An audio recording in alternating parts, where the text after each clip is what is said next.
श्री महाप्रज्ञ गुरवे नमः।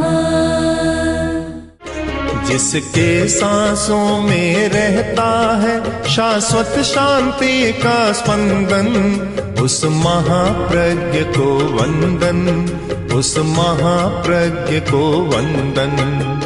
सत्य अहिंसा अनेकांत को अर्पित जिसका तन मन, उस महाप्रज्ञ को वंदन, उस महाप्रज्ञ को वंदन। जिसके सांसों में रहता है शाश्वत शांति का स्पंदन, उस महाप्रज्ञ को वंदन, उस महाप्रज्ञ को वंदन।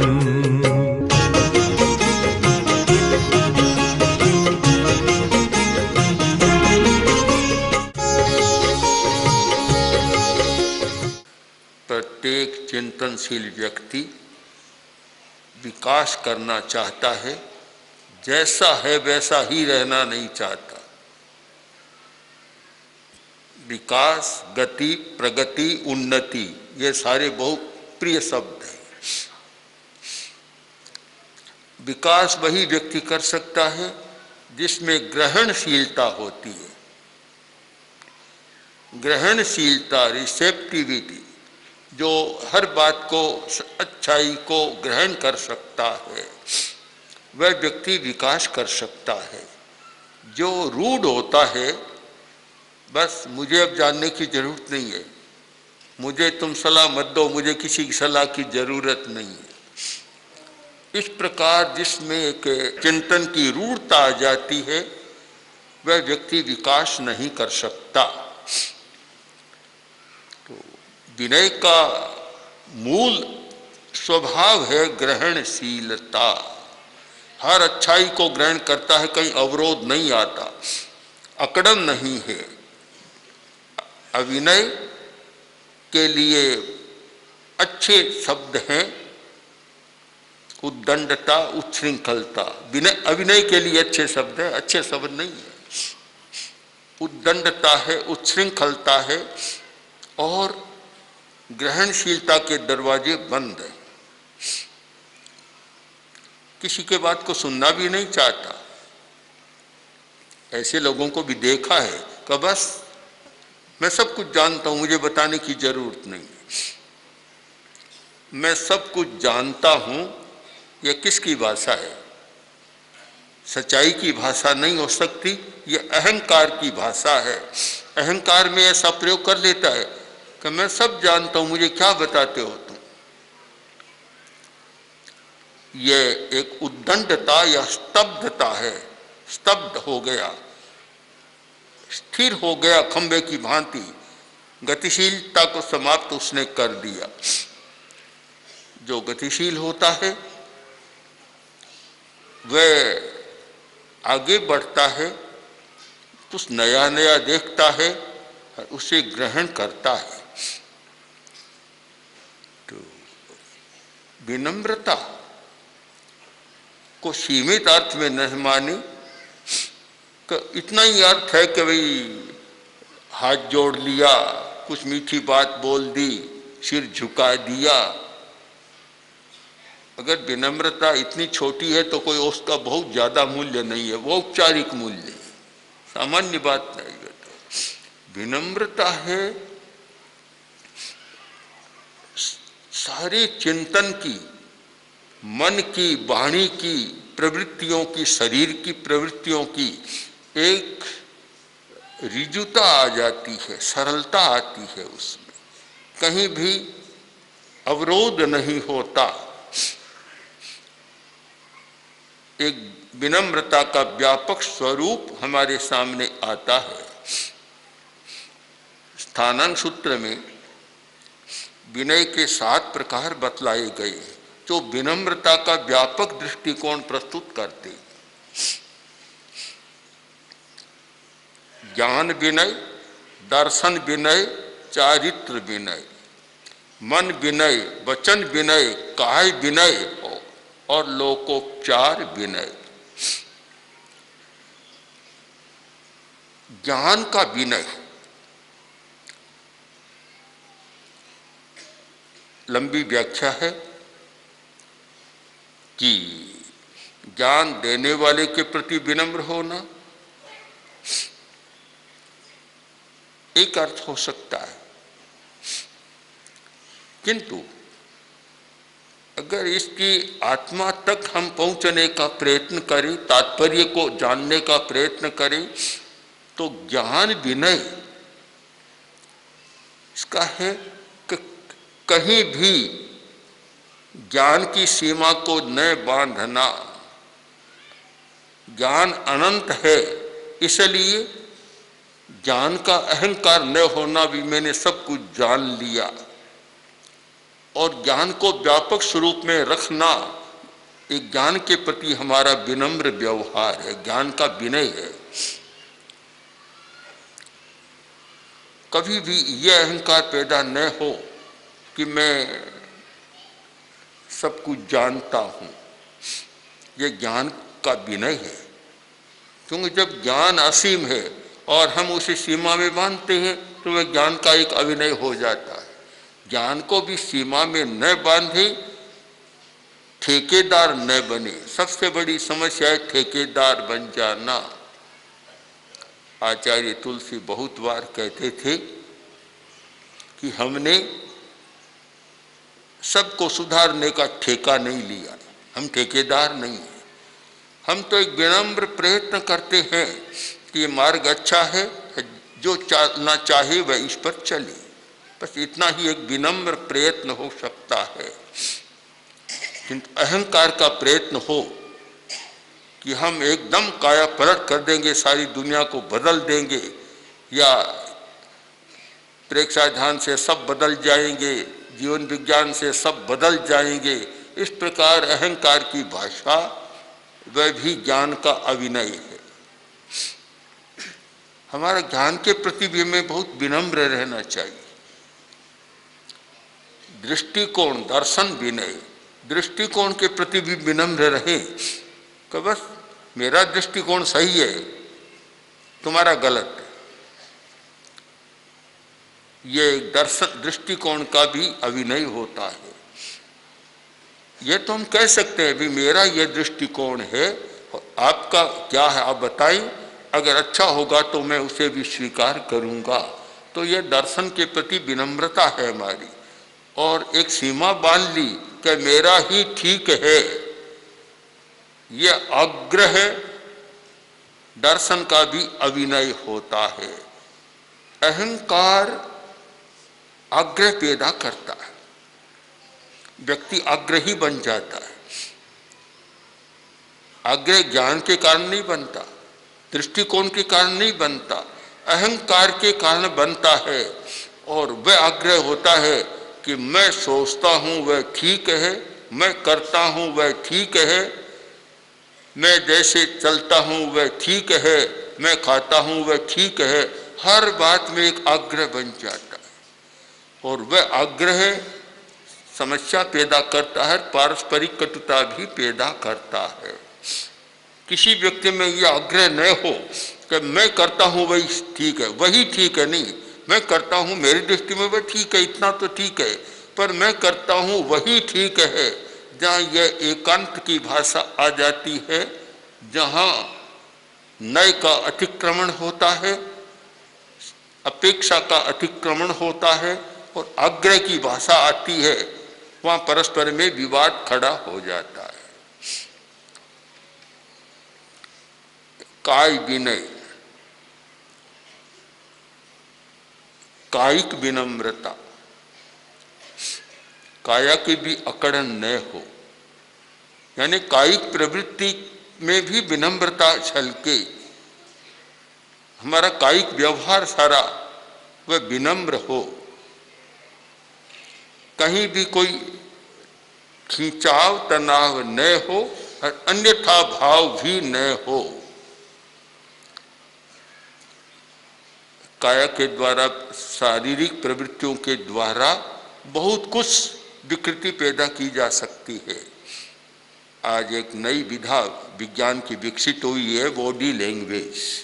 बॉडी लैंग्वेज एक पद्धति विकसित हुई है, यानी बोलने की जरूरत नहीं, बॉडी लैंग्वेज के अनुसार आप अपने हाव भाव, शरीर की चेष्टाओं से पूरी बात कह सकते, पूरी बात बताई जा सकती है।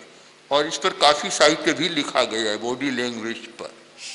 तो ये जब शरीर बोलता है, शरीर की हर बात बोलती है,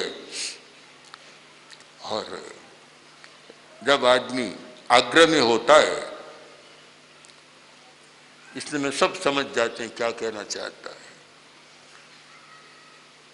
तो ये हमारी कायिक प्रवृत्तियां भी उद्दंडतापूर्ण न हो, उच्छृंखलता भी उसकी न हो, तो हमारा काया के प्रति भी विनम्र भाव, कायिक विनय होता है। मन विनय एक चारित्र का विनय भी है, हमारे आचरण के प्रति भी हमारा विनम्र भाव हो। हर आदमी जो स्वयं आचरण करता है उसको अच्छा मानता है, यह तो ठीक बात है, अपना विश्वास से अच्छा मानता है, किंतु उसके आधार पर दूसरे व्यक्तियों द्वारा किए जाने वाले आचरण को गलत मानता है और उसके प्रति उद्दंड व्यवहार करता है, वह एक अशोभनीय है और विनम्रता की मर्यादा का अतिक्रमण भी है। प्राय एक मनोवृत्ति होती है कि दूसरे का पसंद नहीं आता, इसीलिए यह सांप्रदायिक झगड़े हो जाते हैं। किसी की दिवाली है, होली है, तो शायद दूसरे को पसंद नहीं आती, किसी का ताजिया है तो किसी दूसरे को पसंद नहीं आता। यह एक आचरण चारित्र का भी एक अभिनय होता है और वहां भी अहंकार बोलता है। यह सब में अहंकार है, ज्ञान में भी अहंकार बोलता है, दृष्टिकोण में भी अहंकार बोलता है और आचरण में भी अहंकार बोलता है। तपस्या करने वालों को बहुत सावधान रहना चाहिए। एक प्राचीन परंपरा थी कि उपवास बेला तेला तक तो बता दिया जाए, आगे जो करते हैं वह प्रकाशित नहीं करनी चाहिए। बड़ी तपस्या को प्रकाशित नहीं करना चाहिए। बहुत पुरानी परंपरा और बहुत लंबे समय तक चलने वाली परंपरा है कि आगे तपस्या का प्रकाशन न हो। तपस्या है आत्मशोधन के लिए और वह भी अहंकार का कारण बन सकता है, यानी आचरण भी अहंकार का कारण बन जाता है कि मैं ऐसा करता हूँ, मैं ऐसा करता हूँ, मैं प्रतिदिन 10 सामायिक करता हूँ, मैं प्रतिदिन ऐसा करता हूँ, यह भी एक अहंकार का हेतु बन जाता है। तो आचरण के प्रति भी हमें विनम्र रहना चाहिए। मन विनय, मन में भी अहंकार नहीं बोलना चाहिए। चिंतन में अहंकार न हो, मेरा चिंतन कितना विशिष्ट है कि मैं सोचता हूं वह ठीक निकलता है, यह भी एक उद्दंडता हो गई। कभी ठीक निकलता है और कभी गलत भी निकल जाता है। सबका चिंतन सही नहीं होता। यह किसी को घमंड भी नहीं होना चाहिए कि मैं सोचता हूं वह बिल्कुल ठीक होता है, और कभी कभी ऐसा गलत भी होता है कि वह अनर्थ पैदा कर देता है। इसीलिए जो यह सामुदायिकता रखी गई कि अकेले व्यक्ति के चिंतन पर नहीं, 5 लोग 10 लोग बैठकर सामूहिक चिंतन करें तो फिर कुछ समाधान अच्छा हो सकता है। अहंकार न हो। वचन विनय, वचन का विनय में भी अहंकार होता है। मन और वचन दोनों जुड़े हुए हैं और अहंकार हो जाता है। जब मरीचि को पता चला कि मैं तीर्थंकर बनूंगा, उस समय मन में भी अहंकार और वाणी में भी अहंकार बोल उठा कि तीर्थंकरो मम पितामह। मेरे दादा तीर्थंकर है, चक्रवर्ती पितामह में है, मेरे पिता चक्रवर्ती है, वासुदेवो भविष्यामि, मैं फिर वासुदेव भी बनूंगा और तीर्थंकर भी बनूंगा। इस बात को लेकर ऐसा उछला कि उसने अपनी तपस्या को भी नीचा कर दिया। मन में भी अहंकार और वाणी में भी अहंकार कि मैं तीर्थंकर बनूंगा, चक्रवर्ती वासुदेव बनूंगा, यह बनूंगा सारा। तो यह मन विनय का है कि चिंतन में भी अहंकार न हो, स्मृति का भी अहंकार न हो। मेरी स्मृति इतनी अच्छी है कि मैं एक बार याद कर लेता हूं, जीवन भर नहीं भूलता, वह भी अहंकार बन गया। कल्पना में भी अहंकार कि मेरी कल्पना में जो कल्पना करता हूं बिल्कुल फिट बैठती है और भविष्य में ठीक उसका परिणाम आता है। अच्छी बात है, अच्छा चिंतन, अच्छी स्मृति और अच्छी कल्पना, किंतु उसके साथ अहंकार का गंदा पानी न मिले, नहीं तो सबको गंदला बना देता है। एक तपस्वी बहुत बड़ी तपस्या करता था, बात तो पौराणिक है पर हमें तो सार लेना है। एक बार नारद जी आए तो उसने कहा, कहाँ जा रहे हो? तो आज तो ब्रह्मा के पास जा रहा हूं। अच्छा है, तो मेरे बारे में पूछ लेना कि मुझे बैकुंठ कब मिलने वाला, इतना तप रहा हूं, बैकुंठ कब मिलने वाला है। नारद जी वापस आए और उसने पूछा कि मेरे बारे में पूछ लिया क्या? उत्तर क्या दिया ब्रह्मा जी ने? कि उत्तर यह दिया कि तुम्हारे लिए बैकुंठ का दरवाजा बंद। अरे इतनी तपस्या करने वाला और फिर मेरे लिए बैकुंठ का दरवाजा बंद, एकदम घबरा गया। कारण क्या? कि कारण यह बतलाया कि तू तपस्या तो करता है पर अहंकार बहुत करता है। उसने कहा यह बड़ी सच्ची बात है, मैं तब का भी अहंकार करता हूं कि मैं कितना बड़ा तपस्वी, मेरे जितना कोई दूसरा तपस्वी नहीं है, तब का भी अहंकार करता हूं। बहुत अच्छा किया नारद जी, आज आपने सच्चाई बतला दी, मुझे मेरे अहंकार का भान हो गया और अब मैं अहंकार नहीं करूंगा। पौराणिक बात है, कहते इतने में विमान आया और उसे उठाकर बैकुंठ ले गया। तो नारद जी खफा हो गए, पहुंचे ब्रह्मा के पास, तो आपने मुझे झूठी बात क्यों बतलाई? मुझे तो कहा कि उसके लिए बैकुंठ का दरवाजा बंद है, आपने उसके लिए विमान भेज दिया, मुझे झूठा कर दिया। जब ब्रह्मा जी बोले झूठा नहीं, पहले वह अहंकारी था और अब उसे अपने अहंकार का भान हो गया, और जिसको अपने अहंकार का भान होता उसके लिए बैकुंठ का दरवाजा खुल जाता। बड़ी कठिनाई, हमें भान भी नहीं होता, अहंकार भी करते चले जाते, ये भान भी नहीं होता कि मेरा अहंकार है, उसको भी अच्छा मान लेते, स्वाभाविक मान लेते। तो इस पौराणिक बात से भी हम एक मर्म तक पहुंचने का प्रयत्न करें कि हमें यह भान होना चाहिए कि मेरे मन में भी अहंकार है, मेरी वाणी में भी अहंकार है, मैं अहंकार की बात बोल देता हूँ, वाणी बोल देता हूँ, और मेरी कायिक चेष्टा में भी अहंकार है। ये जिसको भान हो जाए वह व्यक्ति विनम्रता के दरवाजे तक पहुंच सकता है। बैकुंठ के दरवाजे तक कोई पहुंचे या न पहुंचे, किंतु विनम्रता के दरवाजे तक पहुंच सकता है, और विनम्रता के दरवाजे तक जो पहुंचता है उसका सारा व्यवहार प्रिय हो जाता है। अहंकार किसी को प्रिय नहीं होता। एक व्यक्ति अहंकार की भाषा बोलता है, दूसरे या तो मजाक करते हैं, हंसी उड़ाते हैं, या आक्रोश में आ जाते, कभी कभी गाली देने भी लग जाते। प्रियता नहीं है। अहंकार किसी को अच्छा नहीं लगता। समानता सबको अच्छा भाव देती है। जहाँ समानता है वहाँ सबको अच्छा लगता है।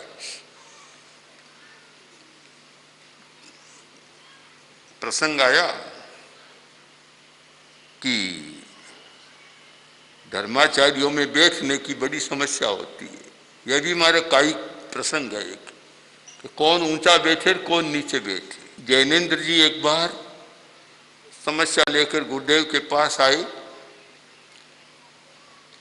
और बोले कि आचार्य जी, टाउन हॉल में कार्यक्रम रख दिया पर एक समस्या आ रही है।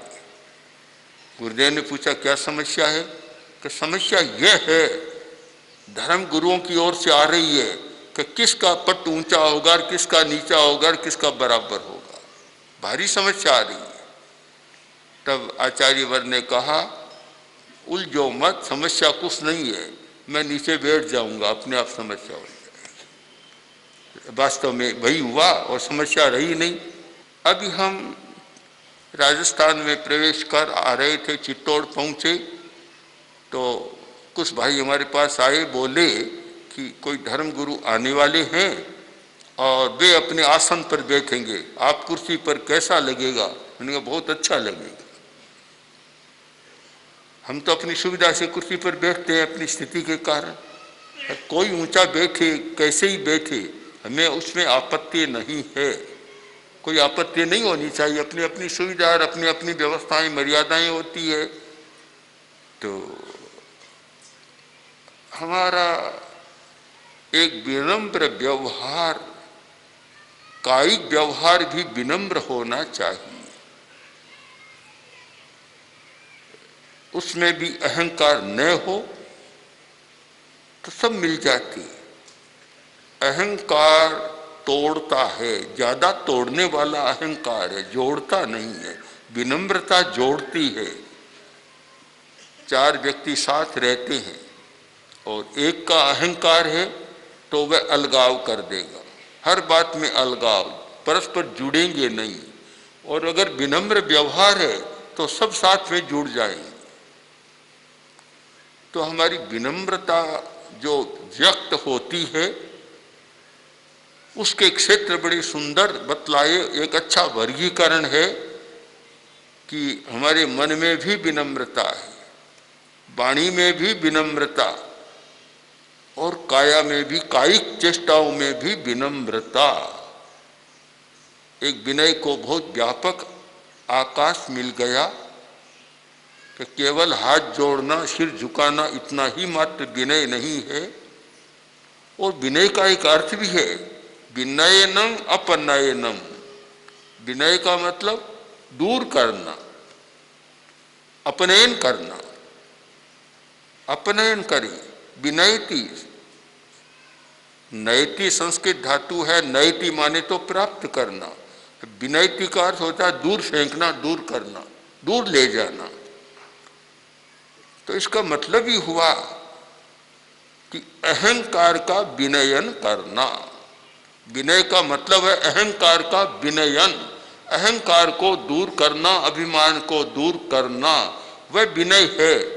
और इतनी व्यापक इसकी जो शाब्दिक व्युत्पत्ति है तो इसका अर्थ भी उसके आधार पर व्यापक बन गया कि कोई भी क्षेत्र, कोई भी प्रवृत्ति जहाँ लगे कि इसमें अहंकार आ रहा है, उसे दूर कर दो और वह विनम्रता तुम्हारे लिए वरदान बन जाएगी।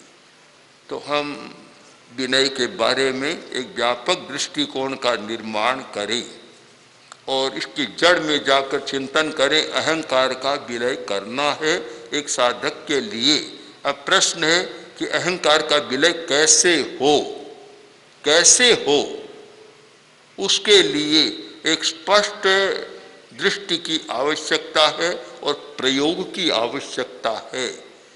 उस प्रयोग के लिए संभव है कि हम अग्रिम विचार करें कि किन प्रयोगों के द्वारा अहंकार का विलय किया जा सकता है और एक व्यक्ति में सहज विनम्रता का भाव विकसित होता है। इतना जरूर ध्यान में रखें कि विनम्रता का मतलब हाथ जोड़ना नहीं, किंतु अहंकार को विलीन कर देना है। और उसकी साधना पर, प्रयोगों पर हमें विचार करना है, जिनसे हमारी ये भीतर में छिपी हुई बीमारी, अहंकार की बड़ी बीमारी, वह दूर हो सके। उन प्रयोगों पर विशेष ध्यान दें तो संभव है कि समस्या का समाधान भी हो जाए। ओम अर्हम्। ओम श्री महाप्रज्ञ गुरवे नमः। गुरवे नमः, गुरवे नमः। ओम श्री महाप्रज्ञ गुरवे नमः। गुरवे नमः, गुरवे नमः। ओम श्री महाप्रज्ञ